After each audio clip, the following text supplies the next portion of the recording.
Ngayong araw na ito, napagsunduan ng magtropa na manghuli kami ng isda gamit ang lambat at sabay ligo na rin ng dagat. Sabay pagkatapos kung may huli daw kami ay gagawin naming pulutan. Biro lang po mga idol, gagawin po naming ulam o food trip namin mga idol. Budol fight yan mga idol. Pero bago natin ipagpatuloy ang ating video, papasukin muna natin ang maikli at simple nating intro. Pasok!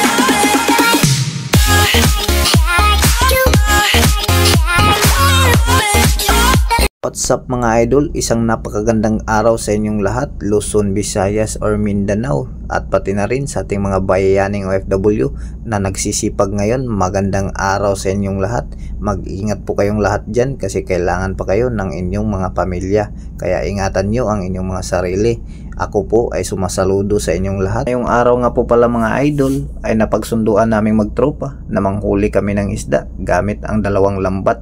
At pagkatapos kung may huli daw kami ay gagawin naming pulutan. Biro lang mga idol, gagawin namin yung ulam. Ganito po talaga kami mga idol pag nabubuo kami mga idol. Walang ibang pupuntahan kung hindi dagat, sapa, manghuli ng mga isda or mga shrimp para gawin naming kainin or pulutan. Kasi ang pagtitipon naming magtropa ngayon mga idol ay biglaan or on the spot talaga. Kasi hindi na po kami nagpaplano. Kasi nangyari na sa amin noon yan na nagplaplano kami, planado ng lahat, pero hindi pala matutuloy. Sa kadahilanan na ang iba ay busy sa trabaho, yung iba naman sa eskwela, ang iba naman ay hindi pinapayagan ng mga magulang nila sapagkat may gagawin sa bahay nila. Minsan pa nga mga idol ay ako din ang kadahilanan na hindi kami matutuloy kasi minsan busy din ako.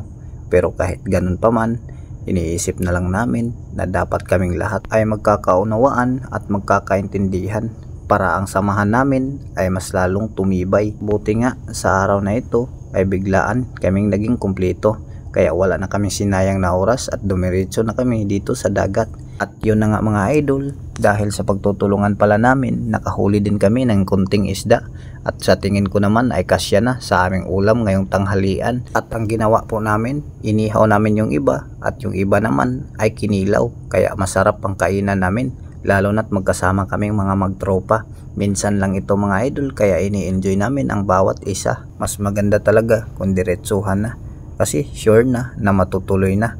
Kasi pag nagpaplano ka pa, may chance na hindi matutuloy kasi busy yung iba. Pero hindi naman natin masisisi kasi may mga bagay talaga na mas dapat nating unahin. Kaya sa mga tropa ko dyan, lagi nyong tandaan na huwag kalimutan, intindihin natin ang isa't isa dahil may kanya-kanya tayong mga obligasyon sa bawat nating mga pamilya. At kung dumating man ang time na hindi tayo magkakaintindihan, sana naman na hindi. Pero pag dumating man yun, sana hindi tayo mag-aaway. Isipin pa rin natin na intindihin ng isa't isa.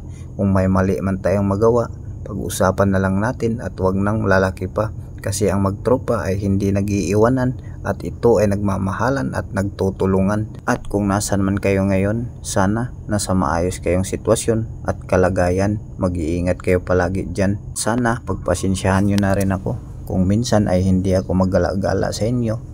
Kasi alam nyo naman na sobra akong mahiyain. Sumasama lang ako pag tayo lang ang magkakasama magtropa. So balik muna tayo sa topic mga idol, kasi ang layo na nang inabutan natin. Nag-im-imki na pala ako dito. So mga idol, 3 na lang pala yung mga kasama nating natira kumain. Kasi ako tumayo na kasi hindi ko na talaga kaya dahil sobrang busog na. Baka pumutok pa yung tiyan ko pag pipilitin ko pa. So hanggang dito na lang po tayo mga idol, kasi nakita nyo naman ang lahat ng kaganapan sa ating pagmukbang at panghuli ng isda ngayong araw na ito. At sobrang saya po namin dahil nagkakasama ulit kaming lahat. So yun lang po, hanggang dito na lang ang ating video. See you next video. Thank you for watching. Peace.